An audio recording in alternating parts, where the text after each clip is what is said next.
Okay, இந்த mic பக்கத்துல இருந்து பேசுங்க சார். சரி சார். எனது பாடநெறி இணைப்பாளர் அவர்களுக்கும் இந்த பாடலை பின்பற்றும் பதிவு பாடுவதற்கும் இன்று நாங்க வளகு முகாமைத்துவத்தில் உள்ள ஒரு பதிவை பார்க்க போறோம்.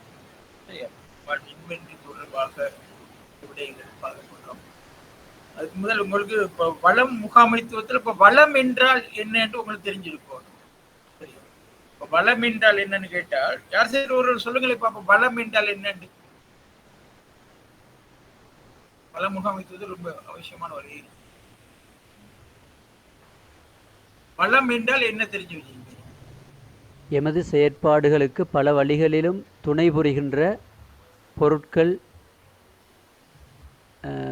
அதேபோன்று மனிதர்கள், சேவைகள் போன்றவற்றை குறிப்பிடலாம். சரியான விளக்கம் வந்து ஏதேனும் பொருள் உற்பத்திக்கோ சேவை உற்பத்திக்கோ சரியா விளங்கி கொடுங்க. பொருள் உற்பத்திக்கோ கொஞ்சம் இருங்க.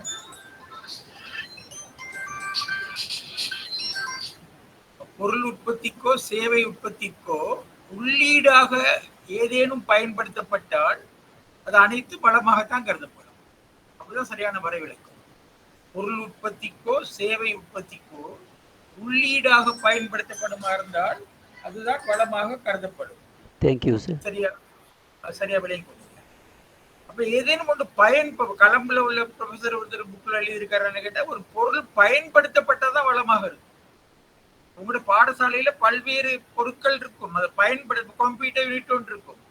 கம்ப்யூட்டர் யூனிட்டை பயன்படுத்தினா தான் வளமாக இருக்கும், இல்லாட்டி அது கம்ப்யூட்டர் தான். சரியா? அதே மாதிரி ஒருவர் இப்போ ரிசோர்ஸ் பர்சன் சொல்றோம், மாதிரி அவர் பயன்படுத்தப்பட்டதான் ரிசோர்ஸ் பர்சன். சரியா? அப்போ பொருள் உற்பத்திக்கோ சேவை உற்பத்திக்கோ ஒரு பொருள் ஏதேனும் ஒன்று பயன்படுத்தப்பட்டால் அது வளமாக கருதப்படும். இப்போ வளங்களை பல்வேறு பிரிவுகளா பிரிப்போம் நாங்க. என்ன வளங்களை பிரிவுகளை சொல்லுங்களே பார்ப்போம். ஒருவர் மனித வளம், பௌதிக வளம், நிதி வளம், தகவல் வளம், நேர வளம். Very good. அப்படியான வளங்களை பிரிக்கலாம். இதுல பௌதீக வளம். சரி, அப்ப பௌதிக வளம் தான் முக்கியம். இப்ப பாடசாலையில பல்வேறு பௌதிக வளங்கள் காணப்படுதுங்கிறது எங்களுக்கு தெரியுமே. நான் இந்த பாடசாலை போடுற வளங்களை நாங்க ரெண்டு பிரியா பிரிப்போம். வளமையான உங்களுக்கு கேள்வி பண்ண மூலதன பண்டங்களும் நுகர்வு பண்டங்களும். மூலதன பண்டங்கள்ல நீங்க என்ன நினைக்கிறீங்க? நிரந்தரமாக நீண்ட காலத்துக்கு நீடித்து உழைக்கக்கூடிய வளங்கள். வேற என்ன பண்புகள்? ஒரு வருடத்துக்கு மேற்பட்ட ஆயுட்காலத்தை கொண்டதாக இருக்கும். சார், மனிதனால் உருவாக்கப்பட்டது அதிகமாக இருக்கும் சார். மூலதன பண்டங்கள்ங்கிற வந்து நீண்ட காலம் பயன்படுத்தக்கூடியதாக இருக்கும். என்ன நீண்ட காலம் பயன்படுத்த பெருமதி கூடியதாக இருக்கும். அந்த மாதிரி விடயங்களை தெரிஞ்சு கொள்ளணும். நீண்ட காலம் பயன்படுத்தக்கூடியதாக இருக்கும், பெருமதி கூடியதாக இருக்கும். சில இதுகள் வந்து தேய்வடையக்கூடியதாக இருக்கும். காணியை தவிர்ந்த ஏனைய மூலதன பண்டங்கள்லாம் தேய்வடையக்கூடியதாக இருக்கும். அப்ப அதுக்கு எதிரானதான் நுகர்வு பண்டம். நுகர்வு பண்டம் என்ன? அடிக்கடி பயன்படுத்தக்கூடிய ஒரு வருடத்துல தேய்வடையக்கூடியதா இருக்கும். சரியா? அடுத்து பெருமதி குறைவாக இருக்கும். இன்னொன்னு ரெண்டையும் எந்த இடங்களை பதிவோம்? மூலதன பண்டங்களை பதிகிற இடம் தான் இது. மூலதன பண்டங்களை எதுல பதிவோம்? இன்வென்டரியில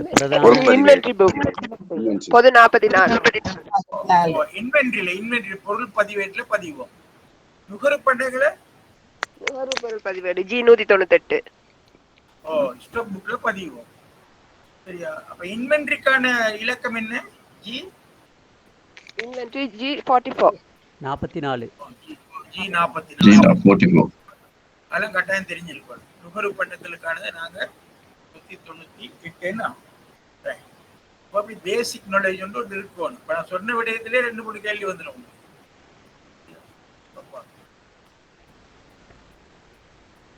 நிறுவனத்தில் காணப்படும் அனைத்து பௌதிக வளங்களும் நிதியாக கருத முடியும். அதனால் நிதிக்கு நட்டம் ஏற்பட இடமளிக்க கூடாது. இப்ப நாங்க நிதியிட்டு பெரும்பாலாக்க நாங்க தெரிஞ்சு வச்சு கொண்டிருக்கோம். நிதினா பணம் என்று மட்டும் தான் நினைச்சு கொண்டிருக்கோம். நிதி என்பது பொதுவான ஒரு சொல். சரியா? அப்ப நிறுவனத்துல காணப்படுற அனைத்து பௌதிக வளங்களும் நிதியாக தான் கருதப்படும்.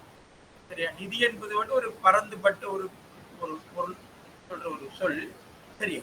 இப்போ பௌதிக வளங்களும் நிதியாகத்தான் கருதப்படும். அப்ப நிதிக்கு நட்டம் ஏற்படுத்தலாமா? ஏற்படுத்தக்கூடாதுதான். அப்ப அதனால பௌதிக வளங்களை நாங்க என்ன செய்யணும்? நட்டம் ஏற்படுத்தாம பயன்படுத்துவோம். சரியா? இப்ப நட்டம் ஏற்படுத்த விடக்கூடாது பௌதிக வளங்கள். அப்ப அதுக்காக என்ன செய்ய வேண்டும் பார்ப்போம். அப்ப எங்களுக்கு நிதி எந்தெந்த வகையில இப்ப பாடசாலைகளை பொறுத்த வரையில எந்தெந்த வகையில எங்களுக்கு வளங்கள் கிடைக்குது? ஒன்று அமைச்சில இருந்து கிடைக்குது. நான் இப்ப தேசிய பாடசாலை என்றா மத்திய கல்வி அமைச்சிலிருந்து கிடைக்கும். மாகாண பாடசாலை மாகாண கல்வி அமைச்சிலிருந்து கிடைக்கும். கல்வி அமைச்சு வந்து 13ஆம் திருத்தத்தின்படி மத்திய கல்வி அமைச்சும் இருக்கு, இசுருபாயில மாகாண கல்வி அமைச்சு அந்த மாகாணத்திலையும் இருக்கு.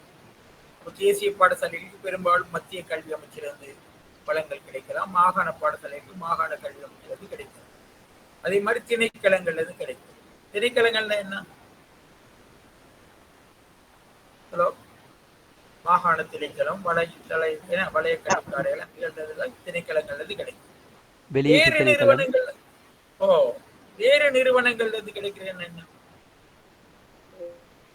டிஎஸ் ஆபீஸ், பிரதேச சபைகள், பிரதேச சபை, பிரதேச செயலகங்கள், அரசு சார்பற்ற நிறுவனங்கள், என்ஜிஓ சார், அரசு சார்பு என்ஜிஓஸ்களோ பிரதேச சபையில கிடைக்கலாம், பிரதேச செயலகங்கள்ல கிடைக்கலாம். இது பல்வேறுபட்ட பல நிறுவனங்கள்ல கிடைக்கலாம். அது தவிர நாங்க விலைக்கு கொள்வனும் செய்யலாம். வேணாம், இப்போ எஸ்எல்டிபிஎஸ்லயோ எஸ்டிஎஸ் ஃபண்ட்லயோ விலைக்கும் நாங்க வளங்களை கொள்வனும் செய்யலாம்.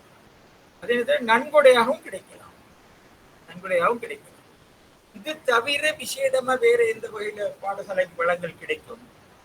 அனுமதிக்கப்பட்ட கட்டணங்கள், எஸ்டிசி, ஃபெசிலிட்டி ஃபீஸ், அதுல இருந்து கிடைக்கலாம். அது விலைக்கு கொள்வனவு செய்யறது.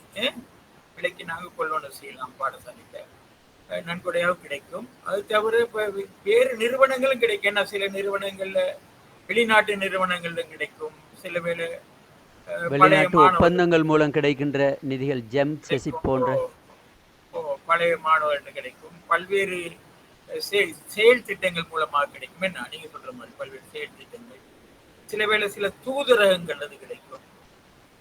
அப்படி இருக்குதானே, பல தூதரகங்கள் அது கூட கிடைக்கும். அப்படி பல்வேறு நிதி கிடைக்கிற வழிமுறைகளை ஒரு அதிபர் தெரிஞ்சு வச்சிருக்கணும். நிதியில வளங்கள், சரியா? வளங்களை பாடசாலைக்கு பல்வேறு வளங்கள் தேவைப்படுது. எந்தெந்த வகையில வளங்களை பெற்றுக் கொள்ளலாம்?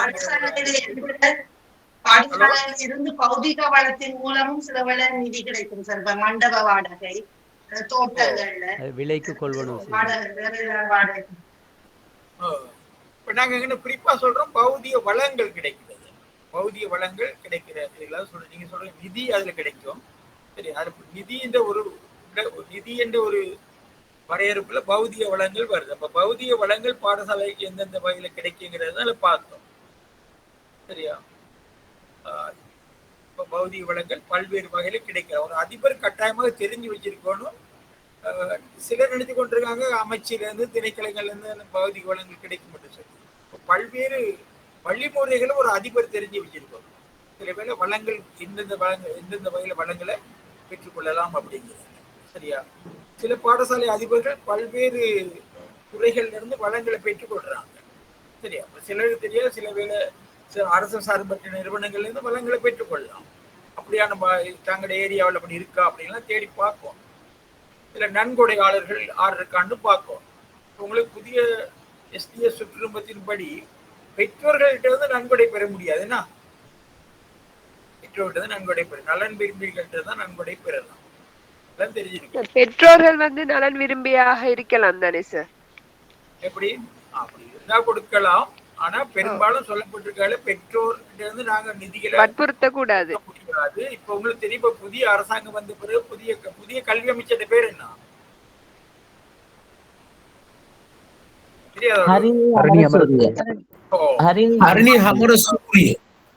அப்ப அவங்க கூடுதலாக பாக்குறாங்க என்னன்னு கேட்டா, பெற்றோர்கிட்ட அரசாங்கமே கூடுதலா நிதியை கொடுக்கிற மாதிரி பெற்றோர்களை நிதி ரீதியா வற்புறுத்த கூடாது அப்படின்னா. அதனால அதிபர்கள் ரொம்ப கவனமா இருக்கணும் இந்த நிதி விடயங்கள்.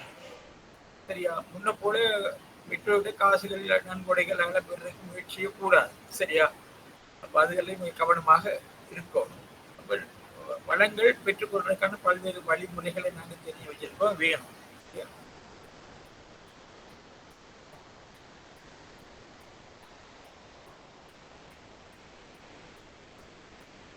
அப்ப வளங்கள் கிடைக்கிற போது திணைக்கள பொது 141 கிடைக்கும் அனைத்தும் வேறாக போய்விட வேண்டும். எங்களுக்கு திணைக்களங்கிறது வளங்கள் கிடைக்கிற போது ஒரு படிவம் ஒண்ணு தருவாங்க, 141வது படிவம். என்ன அதுல ஒரு கோப்பியை சைன் பண்ணி அவங்களுக்கு கொடுக்கணும், ஒரு கோப்பியை நாங்க ஃபைல்ல வச்சுக்கொள்ளும். சரியா? பிறகு அதன்படி நாங்க பொருள் பதிவேட்டுல இன்வென்ட்ரியில பதியணும், அல்லது ஸ்டாக் புக்ல பதியணும். அப்ப எங்களுக்கு இன்வென்ட்ரி வண்ட இலக்கம் வந்து 44. அப்ப இன்வென்ட்ரியில பதிகிற வந்து மூலதன பண்டங்கள், ஸ்டாக் புக்ல பதிகிற வந்து நுகர்வு பண்டங்கள்னு தெரியும். சரியா? அதே நேரத்தில் நாங்க எங்களுக்கு பொருட்கள் கிடைக்கிற போது 141 படி தானே கிடைக்கும்.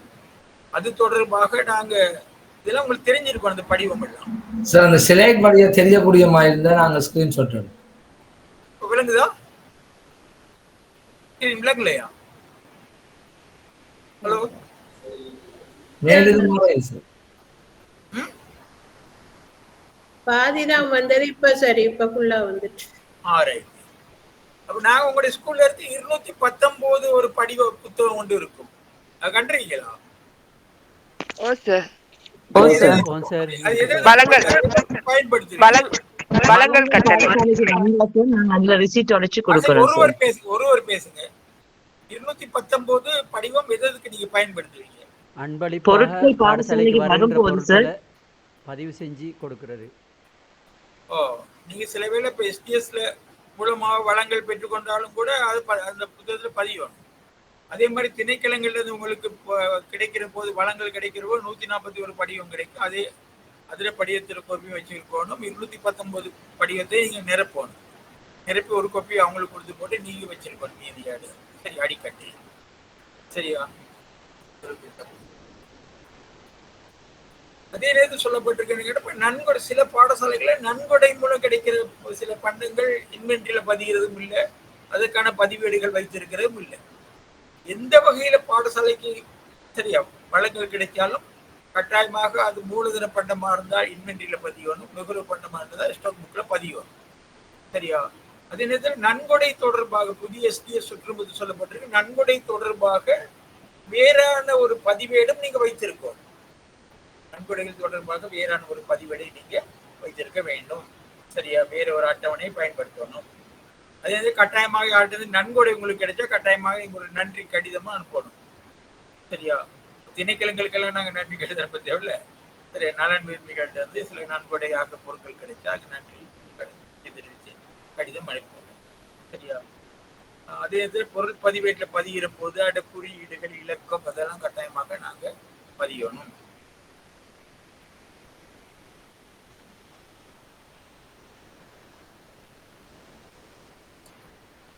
நாங்க பின்னாலே பார்ப்போம். எங்களுக்கு பாடசாலையில வேற பொருட்கள் இது கேள்வி பல தடவை வந்திருக்கு.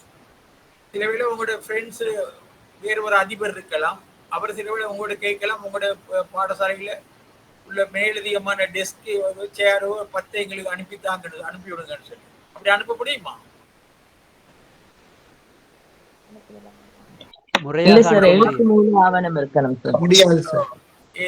அது கட்டாயமா தெரிஞ்சிருக்கும். இது பல தடவை அப்படி கேள்வி வந்திருக்கு. சரியா? உங்களோட பாடசாலையில மேலதிகமான பொருட்கள் காணப்படுது. அப்போ உங்களோட நண்பர் வேறு ஒரு பாடசாலையில் இருக்கிறார். அவர் கேட்கிறார் உங்களோட பாடசாலையில் உள்ள மேலதிக கதிரைகளை எனக்கு ஒரு 10 போட தாங்க அடிச்சு அனுப்ப முடியாது. அதுக்கான சில நடைமுறைகள் இருக்கு. என்ன? சரியா? அப்ப என்ன செய்யணும்? திணைக்கள தலைவர்கிட்ட அனுமதி கடிதம் கட்டாயம் இருக்கும். இவருடைய ரிக்வெஸ்ட் ஒன்று இருக்கும். அதிபருடைய ரிக்வெஸ்ட் வந்துட்டு கல்வி பணிப்பாளர் ஊடாக பெறுவோம். அந்த கடிதத்தை பற்ற பிறகுதான் நாங்கள் வாய்வழி மூலமெல்லாம் கொடுக்க முடியாது. சரியா? திணைக்கள தலைவருடைய அனுமதியின் மூலம் தான் கொடுக்கலாம். அப்படி கொடுத்த பிறகு என்ன செய்யணும்? அது அனுமதி கடிதம் கிடைச்ச பிறகு கொடுக்கலாம். கல்வி வலயத்துக்கு அறிவிச்சு அவங்க அந்த இன்வென்ட்ரியில இருந்து அதை கழிக்கிறதுக்கான கடிதங்களை அனுப்புவாங்க சார். அந்த கடித இலக்கத்தின்படி இன்வென்ட்ரியில இருந்து அதை கழிச்சு கொள்ளணும். என்ன? வேற என்ன ஓன் சார் இன்னொரு விடயம் இருக்கு என்னது பொருட்களை பெற்றுக்கொண்டேன்னு சொல்லி அந்த வாங்கினவர் வெரி குட் பொருட்களை பெற்றுக்கொண்டேன் என்று சொல்லி அவர்கிட்ட இருந்து கடிதம் பெற்றுக்கொள்ளணும் அதெல்லாம் அதெல்லாம் நீங்க கட்டாயமாக என்ன செய்யணும் ஃபைல் பண்ணி வைக்கணும் சரியா இப்போ முன்பு ஆடிட் சொன்னா மிந்தி நீங்க கணக்காய்வு என்று சொன்னா நிதி விடயங்களை மட்டும்தான் பார்ப்பாங்க இல்லையா இப்போ கணக்காய்வு என்பது ஒரு பரந்துபட்ட விடயமாக இருக்குது நிதி விடயம் மட்டும் பார்க்கறதில்ல உங்களுடைய டைம் டேபிளையும் பார்ப்பாங்க ரிசால்ட்ஸையும் பார்ப்பாங்க என்ன பௌதிக வளங்கள் எவ்வளவு தூரத்துக்கு நீங்க பயன்படுத்தப்பட்டிருக்கு பயன்படுத்தப்படாத பௌதிக வளங்கள் எவ்வளவு இருக்கு பௌதிக வளங்களை உச்ச பயணப்படுறீங்களா அப்படி பல விடயங்கள் இல்லை இப்போ நிதி தொடர்பான அனைத்து விடயங்களையும் ஆடிட் பார்ப்பாங்க முன்பொரு காலத்துல முன்பெல்லாம் அதிபர்கள் நினைப்பாங்க ஆடிட் வந்தா எஸ்டிஎஸ்ஐயும் அதையும் தான் பார்ப்பாங்க சரியா இப்பொழுது பல விடயங்கள் நிதியோடு தொடர்பான அனைத்து விடயங்களையும் பார்ப்பாங்க சரியா உங்களோட பெரும்பாலும் ஆசிரியருடைய லீவை கூட பார்ப்பாங்க ஆசிரியருடைய லீவை பார்த்து அந்த ஆசிரியர் கற்பிக்கிற பாடத்துல பெருபேரையும் பார்ப்பாங்க சரி ஆசிரியர் பெற்றுக்கொண்ட லீவு பெருபேர்ல என்ன மாதிரி தாக்கத்தை ஏற்படுத்தினு கூட பார்ப்பாங்க சரியா அப்படி பாடசாலை என்ன மாதிரி என்னென்ன பௌதிக வளங்கள் காணப்படுது பௌதிக வளங்கள் எந்த அளவுக்கு பயன்படுத்தப்படுது அதையும் பார்ப்பாங்க சரியா நிதியோடு தொடர்பான அனைத்து விடயங்களும் கவனிக்கப்படும் அதனை கட்டாயமாக கவனித்துக் கொள்ளும் சரியா அதனால பொருட்களை நாங்க பௌதிக வளங்கள் தொடர்பான பதிவேடுகள்லாம் ரொம்ப சிறப்பாக இருக்கணும் அதையும் கவனித்துக் கொள்ளும் யாருக்கும் அப்படி வாய்மொழி மூலமா கேட்டது பொருட்களை கொடுக்க முடியாது சரியா அவர்கிட்ட புதிய கடிதங்கள்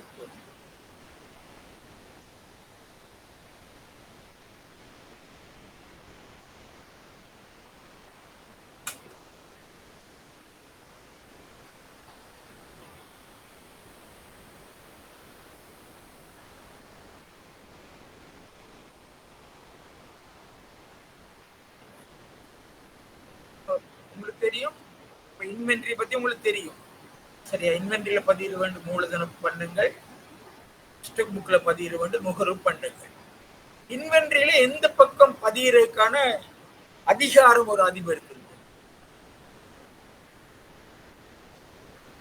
ஹலோ இடது பக்கம் சார் இடது பக்கம் பதியிறதுக்கு தான் அதிகாரம் இருக்குன்னா மற்ற பக்கம் பதிகிறது என்னது வலய கல்வி பணிமனையில பரிசோதனை செய்த பிறகு எழுதுவாங்க சார் அது கழிக்கிறதுக்கான இன்வென்டரியில இருந்து எந்த பொருட்களையுமே கழிக்கிறதுக்கான அதிகாரம் எங்களுக்கு இல்லை சரியா வர்ற பொருட்களுக்கான பதிகிறதுக்கான அதிகாரம் இருக்க வெளிய கழிக்கிறதுக்கான அதிகாரம் எங்களுக்கு இல்லை சரியா அந்த அதிகாரம் எப்ப கிடைக்கும்னு கேட்டா எங்களுக்கு போர்ட் ஆஃப் சேவையர் முடிஞ்சு பழைய கல்வி பணிப்படையில இருந்து கடிதம் கிடைச்ச பிறகு அந்த கடிதத்தின் படிதான் எங்களுக்கு அதிகாரம் கிடைக்கும் சரியா அதிபர்கள் நீங்க உங்களோட பாடசாலையில பார்த்து போட்டு வளங்கள் குறையுதுன்னு சொல்லி உங்களுக்கு கழிக்க முடியாது அது நிதி பிரமாணத்தை மீறுவதாக கருதப்படும் சரியா பெற்றுக்கொண்ட பொருட்களை பதிகிறதுக்கு தான் எங்களுக்கு அதிகாரம் இருக்க ஒழிய சரியா அதை கழிக்கிறதுக்கான அதிகாரம் இந்த வகையிலும் எங்களுக்கு இல்லைங்கிற விடயத்தை நீங்க கவனமாக கொள்ளணும் சரியா அப்ப ஏன் பொருட்பரிசோதனை மேற்கொள்வது நோக்கம் என்ன ஏன் பொருட்பரிசோதனை மேற்கொள்வது போர்ட் ஆஃப் சேவையர் ஏன் நடத்தப்படுது போர்ட் ஆஃப் சேவையர் ஏன் நடத்தப்படுது ஒவ்வொரு வருடம் பாடசாலையில் உள்ள வளங்கள் தொடர்பான கணக்கெடுப்பு அவசியம் தானே சார் மேலதிகம் பற்றாக்குறையின காணுதல் பற்றாக்குறை மேலதிகம் அடுத்த வருஷத்துக்கு பயன்படுத்தக்கூடிய இருக்குதா எல்லாம் தெரிஞ்சு கொள்றதுக்கு பொருட்பதிவு அவசியம் சொன்ன விடயங்களும் சரி பதியப்படாத பொருட்கள் இருந்தா பதிந்து கொள்வதற்கு பொருட்களின் அந்த பெருமதியை அறிந்து கொள்வது பெருமதி கழிக்கிறதுக்கு சார் ரிப்பேர் பண்றதுக்கு அதை விட ஆரம்பத்தில் சொல்லுங்கன்னு கேட்டா அதை விட அரசாங்கத்துக்கு சொந்தமான பொருட்கள் பல நிறுவனங்கள்ல காணப்படுது அரசாங்கத்துக்கு சொந்தமான பொருட்கள் பல நிறுவனங்கள்ல காணப்படுது அந்த வகையில பாடசாலையிலையும் காணப்படுது அரசாங்கத்துக்கு சொந்தமான பௌதிக வள பொருட்கள் பாடசாலையிலையும் காணப்படுது அந்த அரசாங்கத்துக்கு சொந்தமான பொருட்கள் பாடசாலையில காணப்படுற அந்த பௌதிக வள பொருட்களுக்கு என்ன நடந்திருக்கு என்பதை அறிந்து கொள்றதுதான் வருடாந்த பொருட்பரிசோதனை செய்யப்படுது அதுலதான் நீங்க சொன்ன விடயங்கள் அதை இந்த அரசாங்க சொந்தமான பொருட்கள் பாடசாலையில காணப்படுற அரசாங்கத்துக்கு சொந்தமான பொருட்கள் தொடர்ந்து பயன்படுத்தக்கூடிய நிலையில இருக்கா அல்லது தொடர்ந்து பயன்படுத்த முடியாத நிலையில இருக்கா, ஒரு அழிக்கக்கூடிய நிலையில இருக்கா, அல்லது திருத்தம் செய்து பயன்படுத்தக்கூடிய நிலையில இருக்கா, அல்லது அந்த பெறுமதி என்ன, அது மேலதிகமாக இருக்கா, அல்லது பற்றாக்குறையா இருக்கா, இவற்றை அறிஞ்சு கொள்றதுதான் பொருட்பரிசோதனை மேற்கொள்ளப்படுது. அது சரியா பண்ணிக்கணும். தெரியும், அரசுக்கு சொந்தமான பல்வேறு பொருட்கள் பல்வேறு நிறுவனங்கள்ல காணப்படுது. அந்த அடிப்படையில பாடசாலையிலையும் பொருட்கள் காணப்படுது, அரசுக்கு சொந்தமான பொருட்கள். அந்த பொருட்களோட தற்போதைய நிலைமை என்னன்னு தெரிஞ்சு கொள்றதுதான். தொடர்ந்து அதை பயன்படுத்தக்கூடிய மாதிரி இருக்கா, இல்லை ரிப்பேர் செஞ்சா பயன்படுத்தக்கூடிய மாதிரி இருக்கா, அல்ல அகற்ற வேண்டிய நிலையில இருக்குதா, மேலதிகமாக இருக்குதா, பற்றாக்குறையாக இருக்குதா என்பவற்றை அறிந்து கொள்றதுதான் பொருட்பரிசோதனை நடைபெறுது. சரியா? கட்டாயமாக ஒவ்வொரு வருடமும் பொருட்பரிசோதனை நடக்கணும்னு தான் சொல்லப்படுது விதி பிரமாணத்தின்படி. ஒரு வருடம் பொருட்பரிசோதனை நடைபெற வேண்டும். அப்போ பொருட்பரிசோதனை நடத்துறதுக்காக நாங்க என்ன செய்யணும்னு கேட்டா, ஒவ்வொரு பாடசாலையும் டிசம்பர் 31ஆம் தேதி நாங்க என்ன செய்யணும்,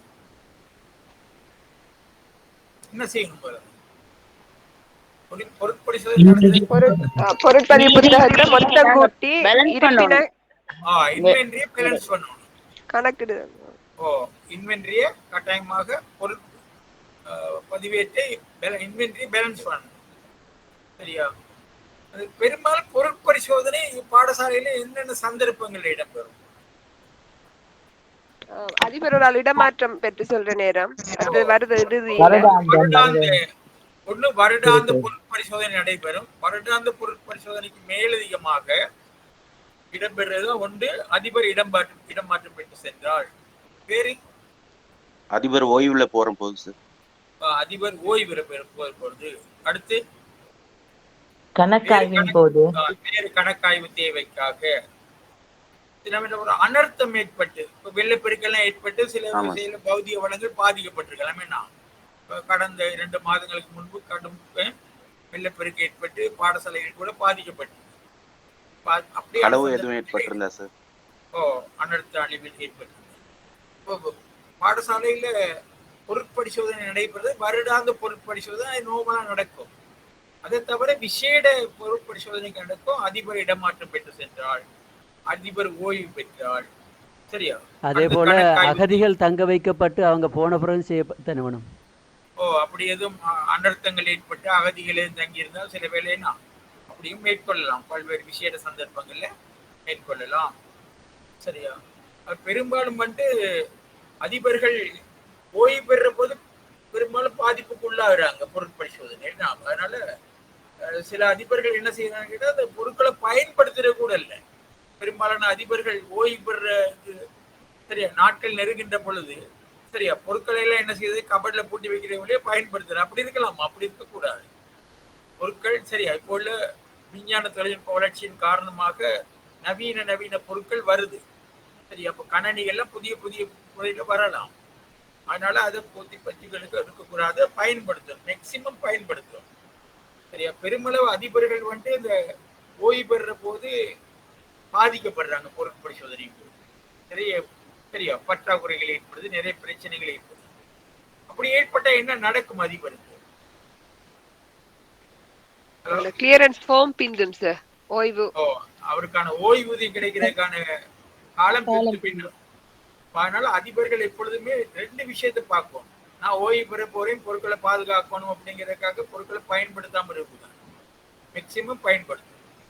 அதே நேரத்தில் இந்த பொருட்பரிசோதனை ஒரு இன்டர்னல் பொருட்பரிசோதனை மேற்கொள்ளணும். இன்வென்டரியில் உள்ள பொருட்கள் எல்லாம் இருக்கா அப்படின்னு சொல்லி அவர் கட்டாயமாக அதை பார்க்கும். நிறைய அதிபர்கள் அப்படி பாதிக்கப்படுறாங்க. சரியா? அதனால பொருட்பரிசோதனை ஒரு இன்டர்னலான பொருட்பரிசோதனை கட்டாயமாக அவர் மேற்கொள்ளணும். இடமாற்றம் பெற்று சொல்ற போதும் கட்டாயமாக நீங்க வேற ஒரு பாடசாலைக்கு ஒரு அதிபராக போனால் அவர் உங்களோட எவ்வளவுதான் உங்களுக்கு தேவையானவர் தான் ரொம்ப நண்பராக இருந்தாலும் சரியா, உங்களோட தொழில் வேற, ஃப்ரெண்ட்ஷிப் வேற. கட்டாயமாக நீங்க என்ன செய்யணும், வேறொரு பாடசாலைக்கு நீங்க இடமாற்றம் பெற்ற அதிபராக போனால் நீங்க செய்ய வேண்டிய வேலை என்ன?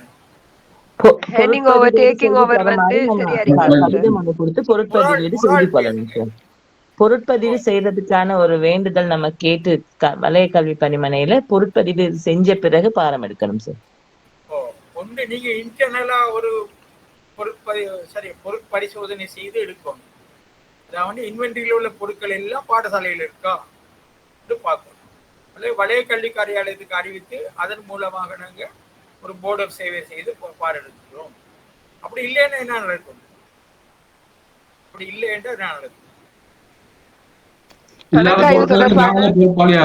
நீங்க லொக்குல எழுதுவீங்க, அனைத்து நிர்வாக பொறுப்பையும் அனைத்து வளங்களை நான் பெற்றுக்கொண்டேன், சரியா, அந்த அதிபர் வந்து பெற்றுக்கொண்டேன் லொக்குல எழுதிடுவீங்க, சரியா. அப்ப அவரும் என்ன செய்யணும்? அந்த முன்பு இருந்த அதிபர் உங்களுக்கு கொடுக்கிற போது என்ன செய்யணும்?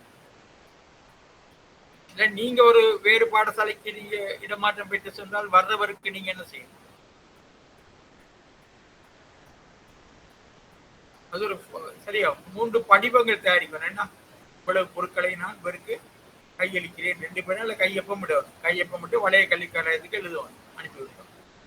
அப்ப நீங்க லொக் என்று எழுதினாலோ அல்லது அப்படியான ஒரு படிவத்துக்கு நீங்க சைன் பண்ணாலோ அவ்வளவு பொருட்களை நீங்க பெற்றுக்கொண்டதாக தான் கருதப்படும்.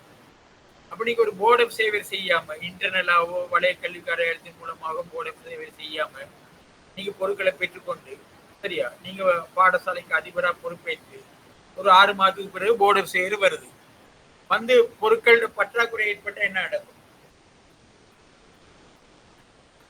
பற்றாக்குறை ஏற்பட்ட உங்களோட காலத்துல ஏற்பட்ட பற்றாக்குறை இல்லை அது, சரியா.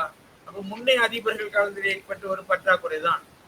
ஆனா இப்ப நீங்க பாடசாலை பொறுப்பேற்று 6 மாதம், சரி, எப்போ உங்களுக்கு போர்டு ஆஃப் சேவை வருது, வந்து நிறைய பொருட்கள் பற்றாக்குறையா இருக்கு. அது உங்களை பாதிக்குமா? பாதிக்கும் சார். நீங்க தான் பொறுப்பு சொல்ல வேண்டி வரும். அதனால அதிபர்கள் ஒரு பிராக்டிகலான, இப்போ உங்களோட பிஜிடிஎம் டிஎஸ்எம் கோர்ஸ் எல்லாம் வந்துட்டு உங்களோட ஒரு பிராக்டிகலான கோர்ஸ் தான் அது, சரியா. சும்மா பாடமாக்கி பரீட்சை எழுதுறது இல்லை, பிராக்டிகலான கேள்விகள் தான் வரும். அதனால கட்டாயமாக நீங்க தெரிஞ்சிருக்கோம், சரியா. அதனால நீங்க தான் பாதிக்கப்படுவீங்க. அதனால நீங்க பொருள் பரிசோதனை செய்துதான் பெற்றுக்கொள்வோம், சரியா. எனக்கு ஒரு அனுபவம் இருக்கு. என்னன்னு கேட்டா, எனக்கு முன்பு இருந்த அதிபர் அவர் ஒரு வேறு அதிபர்கிட்ட இருந்து பொருட்களை பெற்றுக்கொண்டார். பெற்றுக்கொள்ற போது பெரிய பற்றாக்குறை ஏற்பட்டது. இவர் என்ன செஞ்சார் கேட்டா, அவருடைய கையொப்பம்லாம் வாங்கிக்கொண்டா இன்னென்ன பொருட்களை நான் இவருக்கு ஒப்படைக்கவில்லை என்று கடிதம் எல்லாம் பெற்றுக்கொண்டார். இந்த கடிதம் டிபார்ட்மெண்ட்டுக்கு போயிடுச்சு. போய் இடையில வேண்டிய அந்த விசாரணையெல்லாம் அப்படியே முடங்கி போயிடுச்சு. முடங்கி போக எனக்கு முன்பு இருந்த அதிபர் அவர் ஓய்வு பெற்று அந்த பொருட்களை எனக்கு கொடுக்க போறார். கொடுக்கிற போது அந்த முன்பு அவர் பெற்றுக்கொண்ட, அவருக்கு முன்பு இருந்த அதிபர் காலத்துல ஏற்பட்ட பற்றாக்குறை, சரியா, இவர் என்ன செய்து போட்டாருன்னு கேட்டா, இன்வென்டரியில இருந்து இவர் கழிச்சு போட்டு என்கிட்ட கொடுத்துட்டார். இன்வென்டரியில இருந்து இவரு கழிக்க முடியுமா? அவருக்கு கழிக்க முடியாது. இவர் அதை கழிச்சு போட்டு என்ன கொடுத்தார். நான் அந்த கழிச்ச பகுதியை தான், கழிச்சு வந்த பகுதியை தான் பெற்றுக்கொண்டதாக நான் கடிதம் கொடுத்தேன், சரியா. நான் அதிபரா பொறுப்பேற்ற சில காலத்துல ஒரு போர்டு செயல் வந்து, சரியா, கணக்கெடுப்பு மேற்கொண்டாங்க. இப்ப பார்த்தா பெருமளவு பற்றாக்குறை. 150 டெஸ்க் 100 அப்படி இல்ல 100 கணக்குல பற்றாக்குறை, சரியா. அதன் பிறகு என்ன அடைஞ்சிருக்கேன், அப்ப நான் தானே பதில் சொல்ல வேண்டி வரும், சரியா. நான் பொறுப்பேற்றுக் கொண்டு தானே. பிறகு நாம் செக் பண்ணி பார்த்தால், டிபார்ட்மெண்ட் தெரிஞ்ச மாதிரி செக் பண்ணி பார்த்தால், அது முன்னைய அதிபர், அது இந்த அதிபர் இப்படி கழிச்சதே முதலாக பிள்ளை. அவருக்கு கழிக்கிறதுக்கான அதிகாரம் இல்லையே, டிபார்ட்மெண்ட் ஆர்டர் இல்லாம கழிக்க முடியாது, அது ஒரு பிள்ளை. பிறகு நான் ஃபைலையெல்லாம் செக் பண்ணி பார்க்குற போது அதுக்கு முதல் அதிபர் ஏற்றுக்கொண்டிருக்கார், என்னென்ன பொருட்கள் அவருக்கு கொடுக்கல. அதன் மூலமாக நாங்கள் அப்பீல் பண்ணி, சரியா, விசாரணை நடத்தி அதுல இருந்து நான் தப்பிக்கொண்டேன். இல்லாட்டி நான் தான் அவ்வளவு பொருளுக்கும், சரியா, லட்சக்கணக்கான காசை கட்ட வேண்டிய ஏற்பட்டு. அதனால அந்த விடயத்துல கவனமாக நீங்க இருக்கணும், சரியா. அப்படி கழிக்கிற அதிகாரம் அவருக்கு இல்லை. இப்ப நீங்க பொருட்களை வேறு பாடசாலைக்கு நீங்க அதிபராக போனாலோ, அல்லது நீங்கள் உங்களோட பாடசாலைக்கு வேறு ஒரு அதிபர் இடமாற்றம் பெற்று வந்தாலோ, இந்த பொருட்பரிசோதனை விடயங்களை, சரியா, இன்வென்டரி விடயத்தில் ரொம்ப கவனமாக நீங்க இருக்கணும், சரியா. நீண்ட காலம் உங்களோட சில வேளை சில சோனல்ல சில போர்டு ஆஃப் சேவை செய்யாம இருப்பாங்க. நீங்க அவங்களுக்கு அடுத்தடுத்து வேண்டுகோள் விடுக்கணும், எங்களோட பாடசாலை போர்டு ஆஃப் சேவையை செய்யுங்கன்னு சொல்லி வேண்டுகோள் விடுக்கணும். முக்கியமான விடயம். நிறைய பேர் பாதிக்கப்படுறாங்க இந்த போர்டு ஆஃப் சேவை, சரியா, பௌதிக வளங்கள் பாடசாலையில இன்வென்டரியில ஏற்படுற சோர்ட் காரணமாக நிறைய அதிபர்கள் பாதிக்கப்படுற சந்தர்ப்பங்கள் இருக்கு. அதனால அப்படி இல்லாமல் இருக்கணும், சரியா.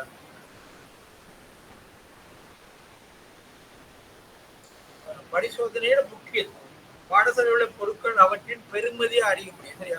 பொருட்பரிசோதனை செய்வதில் கிடைக்கிற நன்மைகள் கிடைக்கும். ஏன்னா எங்களோட பாடசாலையில் உள்ள பொருட்கள் என்னென்ன பொருட்கள் இருக்குங்கிறத அறிந்து கொள்ளலாம். இப்போ நாங்கள் நிறைய வளங்கள் பாடசாலையில் காணப்படுறதுனால நாங்கள் எல்லா வளங்கள்லையுமே எங்களோட கவனம் இருக்காது. இந்த பொருட்பரிசோதனை செய்வதன் மூலமாக நாங்கள் அன்னென்ன வளங்கள் எங்களோட பாடசாலையில் இருக்கு அப்படிங்கிறத அறிந்து கொள்ளலாம். என்னத்துல அந்த பெருமதியை அறிந்து கொள்ள பொருள் பெருமதியான பொருட்கள் எங்களோட பாடசாலையில் இருக்கு அப்படின்னு அறிந்து கொண்டா நாங்கள் என்ன செய்யலாம்?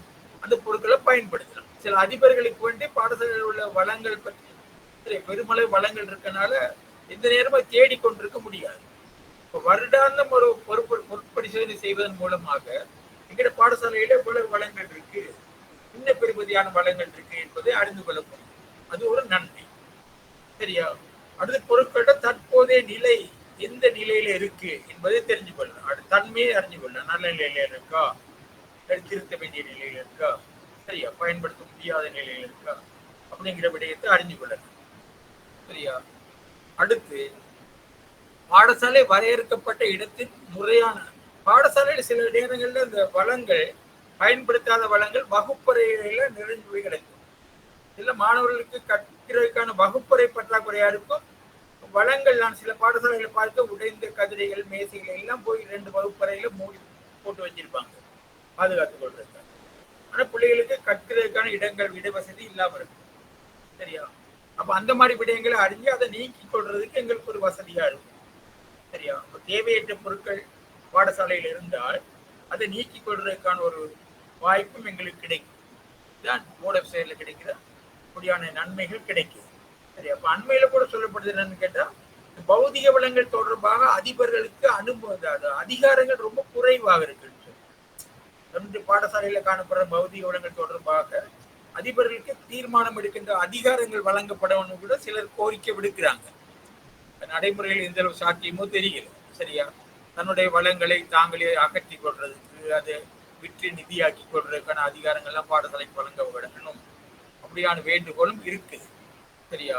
அது எங்கட பாடசாலையை பொறுத்தவரையில, எங்கட நாட்டை பொறுத்தவரையில எங்களுக்கு சில சட்டங்கள் இருக்கு. தாபனோக்கு நிதி பிரமாணங்கள் அதை மீறி நடக்க முடியாது. ஏனைய நாடுகள்ல பௌதிக வளங்கள் தொடர்பாக இன்வென்ட்ரி தொடர்பான அதிபர்களுக்கு நிறைய அதிகாரங்கள் காணப்படும். சரியா? எங்கட பாடசாலைக்கு வந்து இவ்வளவுதான் அதிகாரம் கொடுக்க ட்ரை பண்ணாலும் ஸ்கூல் பேஸ் மேனேஜ்மெண்ட் பாடசாலை மற்ற முகாமைத்துவம் போன்றவற்றையெல்லாம் பாடசாலை இவ்வளவுதான் வலுவூட்டினாலும், சிறு சிறு சுற்றும்பங்கள் கொண்டு வந்து எவ்வளவு வலுவூட்டினாலும் ஒரு எல்லைக்கு அப்பால் எங்களுக்கு அதிகாரம் கொடுக்க முடியாது. என்னட்டா நாங்கள் அரச பாடசாலையில் சில சட்டத்திட்டங்கள், தாபன கோவை, நிதி பிரமாணங்கள் அதுக்கு உட்பட்டு தான் இருக்கிறோம். அந்த வரையறைக்கு உட்பட்டு தான் எங்களுக்கு அதிகாரங்கள் வழங்கப்படலாம். அதனால ஏனைய நாடுகளை போல ஒரு கம்பெனி போல எங்களுக்கு அதிகாரங்கள் வழங்க முடியாதுங்கிற விஷயத்தையும் நாங்கள் அறிஞ்சு வச்சிருக்கோம். அப்படின்னா தாபன கோவை, நிதி பிரமாணங்களை மாற்றங்கள் கொண்டு வரும். இப்போ எங்களுக்கு திருப்பி எஸ்டிஎஸ்ல புதிய எஸ்டிஎஸ்ல வந்து நிறைய அதிகாரங்கள் வழங்கப்படும். இந்த அதிகாரங்கள் அந்த வரையறைக்கு உட்பட்டு தான் வழங்கலாம், அது மேற்பட்டு வழங்க முடியாது அப்படின்னு தெரியும். அப்ப நாங்கள் பார்த்தோம் பௌதிக வள போர்ட் ஆஃப் சேவை செய்வதால் கிடைக்கிற நன்மை. சரியா? இதை நாங்கள் தெரிஞ்சு கொள்கிறோம். பொருட்பரிசோதனை குழு வந்துட்டு யார் அதை நியமிப்பா? பழைய கல்வி காரியாலயத்துல 2 அல்ல 3 இப்படி பலர் இருப்பாங்க. சில பாடங்களுக்கு விசேடமாக விஞ்ஞான பாடம், சரியா, கணனி போன்ற சரியா விளையாட்டு பொருட்கள் இதெல்லாம் எல்லாருக்குமே தெரியாது. அதனால அது அந்தந்த பாடத்துறை தொடர்பாக விசேட நிபுணத்துவம் பெற்றவர்களும் பொருட்பரிசோதனை குழுல இருப்பாங்க. சரியா? அதனால குறிப்பிட்ட பொருள் தொடர்பான அறிவு உள்ளவங்களும் இருக்கணும். விஞ்ஞான, கணனி, நூலகம் தொடர்பான அறிவு உள்ளவங்களும் இருக்கும். அதே நேரத்துல ஒரு நிறுவனத்தின் ஊழியர் மட்டும் தெரிவு செய்ய முடியாது. சரியா? அப்ப நாங்க போர்ட் ஆஃப் சேருக்கு வர்றவங்க வந்து ஏதோ ஒரு ஸ்கூல்ல உள்ள ஆக்களை எடுக்க முடியாது. பல பாடசாலையில இருந்து இருக்கணும், அல்லது பல நிறுவனங்கள்ல இருந்து ஆக்கள் பங்கு பெற்றோம் ஒரே நிறுவனத்தில். அந்த பொருட்பரிசோதனை குழு வந்து ஒரு சுயாதீன தன்மையாக இருக்கணும். சுயாதீன தன்மை என்ன? பொருட்பரிசோதனை குழு ஒரு சுயாதீன தன்மையோட இயங்கும். சுயாதீன தன்மையோட இயங்குறதுன்னா அவங்கள யாரும் கட்டுப்படுத்தல சார். அவரு ஸ்கூல்ல வந்தா ஸ்கூலுக்கு லீடர் வந்து அதிபர் தானே. அவரு அதிபருக்கெல்லாம் கட்டுப்பட மாட்டார். அப்போ சுயாதீனமாக அவங்களுக்கு அதிகாரம் இருக்கு. சரியா? அப்ப சுயாதீனமாக இயங்கணும். நான் ஸ்கூலுக்கு வந்துடுறேன், ஸ்கூல்ல பிரின்சிபல் இருக்காரு, அவர் சொல்றபடிதான் கேட்கணும் அப்படின்லாம் இல்லை. சரியா? சுயாதீன தன்மையோட செயல்படும்.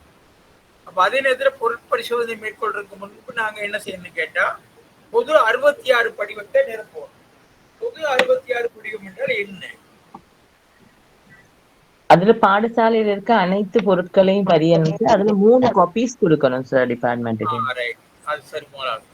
அதாண்டு உங்களோட பாடசாலையில் உள்ள இன்வென்டரியில் உள்ள அனைத்து பொருட்களையும் அந்த 66 படிவத்துக்கு கொண்டு வரும். அது வந்து ANT தானே சார், திரைசேரி கணக்காய்வு படிவம் தானே. பொது கேட்கிற கேள்வி சொன்னீங்கன்னா சரி. 66 படிவத்துல வந்து உங்களோட பாடசாலையில் உள்ள பௌத்திய இன்வென்டரியில் உள்ள அனைத்து பொருட்களையும் அந்த படிவத்துல பதியும். சரியா? போர்டு ஆஃப் சேல்ல 2 படிவம் முக்கியம். 66 படிவத்துல வந்து 3 அனைத்து பொருட்களும் பதியப்படும். 47 படிவம் வந்து அது நீங்க பெரும்பாலும் அதிபர்கள் நிரப்புவாங்க. ஆனா சட்டப்படி அது போர்டு ஆஃப் சேவர் தான் நிரப்பும். 47 படிவத்தில் நிரப்புறது வந்து ஏனைய பொருட்கள், கொண்டு கழிக்க வேண்டிய பொருட்கள், சேல் பண்ண வேண்டிய பொருட்கள், சரியா, மேலதிகமாக உள்ள பொருட்கள், அதுகளை தான் நீக்க வேண்டிய பொருட்கள், அதுகளை தான் பதிவோம். அது பதிய வேண்டிய பெரும்பாலும் நடைமுறையில அதிபர்களை பதிஞ்சு கொடுக்குறாங்க. ஆனா பெரும்பாலும் போர்ட் ஆஃப் சேவர் தான் தீர்மானிக்கணும் பயன்படுத்த முடியாத பொருட்கள் எவைன்னு சொல்லி. பயன்படுத்த முடியாத பொருட்களை தான் 47 படிவத்துல பதிவாங்க. அப்ப 66 படிவத்துல வந்து என்ன செய்யணும், உங்களோட ஸ்கூல்ல எத்தனை இன்வென்டரி இருக்கோ அந்த இன்வென்டரியில் உள்ள அனைத்து பொருட்களும் 66 படிவத்துல பதிவாங்க. சரியா? அப்ப அந்த படிவத்தின் அடிப்படையில தான் போர்டு ஆஃப் சேவையில் மேற்கொள்ளப்படும். சரியா? அப்ப அந்த அனைத்து பொருட்கள் 66 படிவத்தில் அனைத்து பொருட்களோட பேரோட தொகையும் எழுதப்பட வேண்டும். எக்ஸ்கியூஸ் சார், இந்த பொது 66 படிவத்துல பதிகிற நேரம் கடைசி போர்ட் ஆஃப் சேவியர்ல எவ்வளவு பேலன்ஸ் பண்ணிருக்கோ அதைத்தானே சார் பதியணும்? அதைத்தான் பதியும். கடைசியாக கடந்த வருடம் போர்ட் ஆஃப் சேவியர் முடிஞ்சு பேலன்ஸ் பண்ணிருப்பீங்க தானே. பேலன்ஸ் பண்ணப்பட்டு சில வேளை அதன் பிறகு உங்களுக்கு பொருட்கள் கிடைச்சிருக்கலாம். என்ன? ஆமா சார். அந்த பொருட்களையும் சேர்த்து தான் படிக்கணும் இப்போ பாடசாலையில. அப்ப எப்பொழுதுமே நீங்க கவனமா இருக்கணும் சார். அந்த ஹலோ சொல்லுங்க சார், அதில் அந்த பொலோவா ஆக்ஷன் பொலோவா இந்த இன்வென்ட்ரி போர்டு சேல்ஸ் முடிஞ்ச பிறகு அந்த பொலோவா ஆக்ஷன் சொல்லி இந்த 47 படிவத்தில் வந்து சில கழிச்சு இருப்போம் தானே சார். அதுக்கு பிறகுதான் அதில் பாருதான் பேலன்ஸ் ஆயிருக்கு 31/12. என்ன சொல்றீங்க விலங்குல சார்? அந்த சிலது 47 படிவத்தில் கழிச்சிருப்பேன் தானே சார் சிலது. அது பிறகுதான் போட சேவைக்கு பிறகுதான் வரும் அந்த 47 படிவத்தின் 47 படிவம் நீங்க போன வருஷம் போட சேர சொல்றீங்க. இந்த போன வருஷம் போட சேர் வந்து அந்த 47 படிவம் பதிஞ்சு அது அப்ரூவல் கிடைச்ச பிறகு, சோனா டைரக்டர் அப்ரூவல் கிடைச்ச பிறகு அந்த கடிதத்தின்படி நாங்க இன்வென்டரியில கழிச்சு விட்டுருவோம். என்ன கழிச்ச பிறகு வர்றது மீதியாக இருக்கும். அந்த மீதிக்கு பிறகு கூட மீதிக்கு பிறகும் பொருட்கள் கிடைக்கலாம் தானே. அதையும் பதிஞ்ச பிறகு உள்ள அந்த தொகையை தான் பதியணும். 66 படிவம்.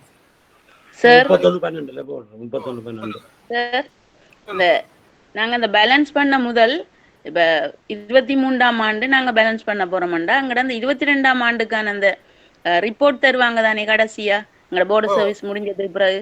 அதுல மேலதிகமாக இருக்கலாம் பொருட்கள் பதியாம, சில பொருட்கள் இல்லாம இருக்கலாம். அப்படியான பொருட்களை நாங்க மேலதிகமாண்டா திரும்பவும் பதிஞ்சு அதற்கு பிறகுதான் அந்த பேலன்ஸ் பண்ண வேணும். நீங்க சொல்ற விஷயம் வேற விடயம், அது கேள்வியும் வந்துருக்கு. போர்டு ஆஃப் சேவை செய்யற போது அவங்க சில பிழைகளை கண்டுபிடிக்கலாம். ஒன்று என்னன்னு கேட்டா, பாடசாலையில பொருள் இருக்கும், இன்வென்டரியில இருக்காது. அப்படிதானே? பாடசாலையில பொருட்கள் இருக்கும், இன்வென்டரியில இருக்காது. அப்ப என்ன செய்யறாங்க, அதை அவங்க சுட்டி காட்டுவாங்க அவங்க ரிப்போர்ட்ல என்னென்ன பொருட்கள் பாடசாலையில் இருக்கு, ஆனா போர்டு இன்வென்டரியில பதியப்படாம இருக்கு. அது பதியும். அதெல்லாம் படிஞ்சு எல்லாம் கிளியர் பண்ண பிறகுதான் இந்த பேலன்ஸ் ஒன்று வரும். அந்த பேலன்ஸோட அதன் பிறகும் பொருள் கிடைச்சிருந்தா நாங்க பதிஞ்சிருப்போம் தானே. பதிஞ்சு என்ன டேட்ல 66வது படிவம் பதியறீங்களோ அந்த டேட்ல இன்வென்டரியில் உள்ள பொருட்கள் அனைத்தையும் 66 படிவத்துல பதியும். சரியா? பதிஞ்சு அதன் பிறகு போர்ட் ஆஃப் சேவியர் மேற்கொண்ட பிறகுதான் 47வது படிவத்துல பயன்படுத்த முடியாத பொருட்களை பதிவாங்க. சரியா? அப்ப 66 படிவத்தை நாங்க தான் நிரப்போம். 66 படிவத்துல முழுமையாக நிரப்போம். சரியா? அப்ப அந்த 66 படிவத்தை வச்சு கொண்டுதான் பெரும்பாலும் அவர்கள் என்ன செய்வாங்க, இந்த போர்ட் ஆஃப் சேவியர் செய்வாங்க. சரியா? இல்ல இன்வென்டரி புக்கை தூக்கி கொண்டிருக்க மாட்டாங்க, பிறகுதான் கம்பேர் பண்ணி பார்ப்பாங்க. சார் சார் 47 படிவம் சார் அவங்க நமக்கு அனுப்பின பிறகு சார் அதுல பொருட்களை கழிக்கிறத செய்யறது யார் சார்? அவங்களே வந்து செய்யணுமா? அத நாங்க அது பின்னால வருது பார்ப்போம். அதை சரியா? 47 படிவத்தில் உள்ள பொருட்கள் தொடர்பான சில தீர்மானங்கள் இருக்குதானே, அதை நாங்க பின்னால விரிவா பார்ப்போம். சரியா? இப்ப நாங்க சோனல் வந்து ஒரு சரியா பரிசோதனை குழு ஒன்று நியமிக்கும். சரி, அதுல ஒரு தலைவர் இருப்பார், மற்ற அங்கத்தவர் இருப்பாங்க. அவங்க டிஸ்கஸ் பண்ணணும் என்ன தேதிக்கு போய் இந்த ஸ்கூல்ல போர்ட் ஆஃப் சேவை செய்யறேன்னு சொல்லி. அவர் என்ன செய்யணும், பாடசாலை அதிபருக்கு அறிவிக்கணும், இத்தனாம் தேதி உங்களோட பாடசாலைக்கு நாங்க போர்ட் ஆஃப் சேவை ஆரம்பிச்சு சொல்லி அவர் அதிபரோட கலந்துரையாடி அதுக்கான தேவையான வசதிகளை பெற்றுக் கொடுக்கணும். சரியா? அப்ப என்ன செய்யணும் கேட்டா, அதிபர் போர்ட் ஆஃப் சேவை ஸ்கூலுக்கு வருது, அதிபர் என்ன செய்யணும் சும்மா பிராக்டிகலாவே விளங்கி சொல்லுங்க. போர்ட் ஆஃப் சேவை அவர் என்ன செய்வார் கேட்டா, போர்ட் ஆஃப் சேவையில் உள்ள தலைவர் அதிபர் உங்களோட தொடர்பு கொள்வார். தொடர்பு கொள்ளி உங்களோட ஸ்கூலுக்கு நாங்கள் போர்டு சேவை செய்ய வர வேண்டி இருக்கு, இத்தனாம் தேதி வாரம்னு சொல்லி உங்களோட கலந்து கொள்வார். உங்களுக்கு தெரியும் போர்டு சேவை இத்தனாம் தேதி வருதுன்னு சொல்லி இப்போ ஸ்கூலுக்கு வாராங்க. அந்த பிறகு நீங்க என்ன செய்யணும், அவங்களுக்கான வசதிகள் அவங்களோட கலந்துரையாடி தேவையான வசதிகளை பெற்றுக் கொடுக்கும். தேவையான வசதிகளே சரியா வசதியான இடங்கள் எல்லாம் பெற்றுக் கொடுக்கும். அதே நேரத்துல உங்களோட பாடசாலையில் உள்ள அனைத்து இன்வென்ட்ரியும் அவங்களுக்கு ஒப்படைக்கும். ஒப்படைக்கிற போது கட்டாயமா நீங்க கவனத்துல எடுக்கணும். அவங்களுக்கு என்னென்ன இன்வென்ட்ரி ஒப்படைக்கிறீங்களோ அது ஒரு அட்டவணை மாதிரி தயாரிச்சு அதுல அவங்ககிட்ட வந்து ஒப்பத்தை பெற்றுக்கொள்ளும். என்னென்ன பொருட்களை பெற்றுக்கொள்றேன். சில வேளை மிஸ் ஆயிருக்கும். சில போர்ட் ஆஃப் சேவை நீங்க எல்லா இன்வென்ட்ரி புத்தகத்தையும் கொடுப்பீங்க, சில வேளை அவங்க அங்கங்க மிஸ் ஆகிட்டு கூட போயிடலாம். அது தேடிக்கொள்ள கஷ்டம் தானே. கட்டாயமாக நீங்க போர்ட் ஆஃப் சேவை வந்தால் உங்களுடைய இன்வென்ட்ரி எல்லாம் கேட்பாங்க. அப்ப இன்வென்ட்ரி என்னென்ன இன்வென்ட்ரி நீங்க அவங்களுக்கு கொடுக்குறீங்கிற விஷயத்த அது அட்டவணைப்படுத்தி அது அவங்ககிட்ட இருந்து கையொப்பத்தை பெற்று நீங்க ஒரு சரியா அது ஃபைல்ல வச்சுக்கொள்ளலாம். சரியா? அதன் பிறகு உங்களுக்கு திருப்பி கொடுக்கிற போது அனைத்து இன்வென்ட்ரியும் உங்களுக்கு திருப்பி கொடுக்குறாங்களாங்கிற விஷயத்தையும் பார்த்துக்கணும். இதெல்லாம் பாடசாலையில நடக்கிறது. சரியா? டிபார்ட்மெண்ட் வந்த உடனே நாங்க பயந்துடுறது. சரியா? பாடசாலையில வந்து தலைவர் அதிபர், பாடசாலையில அதிகாரம் அவங்களுக்கு, அவங்க சுயாதீனமா இயங்குவாங்க. ஆனா சில அதிகாரங்கள் எங்களுக்கு இருக்கு. சரி, அவங்க கேட்குறாங்கன்னு சொல்லி சும்மா கொடுத்து போட்டு இருக்க முடியாது. சரியா? அவங்ககிட்ட கடிதம் ஒன்று பெற்றுக்கொள்ளணும். நீங்களா தயாரிச்சு ஒரு அட்டவணை தயாரிச்சு குறிப்பிட்ட இன்வென்ட்ரி அனைத்தையும் நாங்கள் பெற்றுக்கொண்டேன் அப்படின்னு சொல்லி போர்ட் ஆஃப் சேவை தலைவர்கிட்ட வந்து நீங்க கையொப்பத்தை பெற்றுக்கொள்ளணும். கையொப்பத்தை பெற்றுக்கொண்டு தான் பொருட்களை நீங்க ஒப்படைக்கணும். அதன் பிறகு அவங்க பொருட்பரிசோதனை மேற்கொள்வாங்க. பொருட்பரிசோதனை மேற்கொள்ள எப்படி மேற்கொள்வாங்க? ஹலோ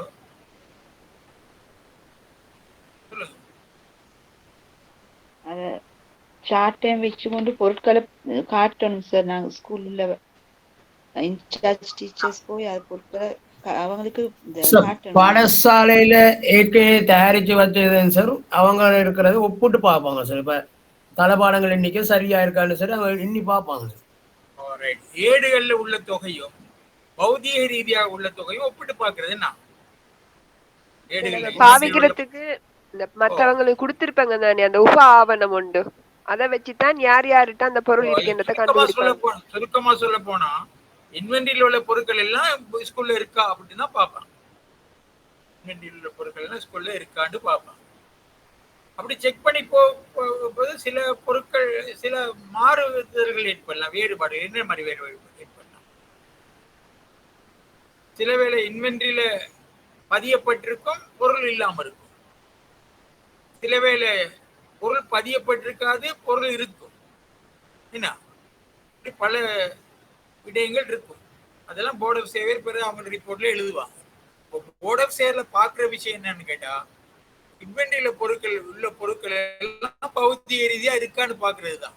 பௌதிக ரீதியாக இருக்குதான்னு பாக்குறது தான் அது. சரியா? அப்ப நீங்க இன்வென்டரியை நாங்க ரெண்டு பிரியா பிரிப்போம். ஒன்று மாஸ்டர் இன்வென்டரி, அடுத்து சப் இன்வென்டரி. மாஸ்டர் இன்வென்டரினா என்ன, சப் இன்வென்டரினா என்ன? பாடசாலைக்கு கிடைக்க பெற்ற உடனே சகலதும் பதிகிறது. எல்லாத்தையும் பதிகிறது. சொல்லுங்க. பாடசாலைக்கு அனைத்து பொருட்களும் பாடசாலை உள்ள அனைத்து பொருட்களும் பதிவு வைத்திருக்க புத்தகத்தை தான் மாஸ்டர் இன்வென்டரின்னு சொல்லுங்க. சப் இன்வென்டரினா அது இன்னொரு ஆளுக்கு பாவனைக்காக ஒப்படைக்கிற நேரம் கொடுக்கிறது, கையளிக்கிறது. பொருட்களை மற்றவர்களுக்கு ஒப்படைக்கிற போது கொடுக்கிறது தான் சப் இன்வென்டரி. சரியா? அப்போ ஏற்கனவே ஒரு கேள்வி வந்திருக்கு, சில பொருட்கள் சப் இன்வென்டரியில பதியப்பட்டிருக்கும், மாஸ்டர் இன்வென்டரியில பதியப்பட்டிருக்காது. அப்ப நீங்க என்ன செய்யணும்? ஓட செயல முடிஞ்ச பிறகு ஓட செயல பாக்குறாங்க, கண்டுபிடிக்கிறாங்க, சப் இன்வென்டரியில பதியப்பட்டிருக்கு, மாஸ்டர் இன்வென்டரியில இல்ல. இப்ப என்ன செய்யணும்? அதுக்கு என்ன விட? மாஸ்டர் இன்வென்டரியில பதியப்பட்டு அது சப் இன்வென்டரிக்கு மாற்றணும். அது செய்யும். சில வேளை பொருட்கள் இருக்கும், எங்கேயுமே பதியப்பட்டிருக்காது. என்ன செய்வீங்க? இதெல்லாம் வினா வந்திருக்கு. என்ன வினா?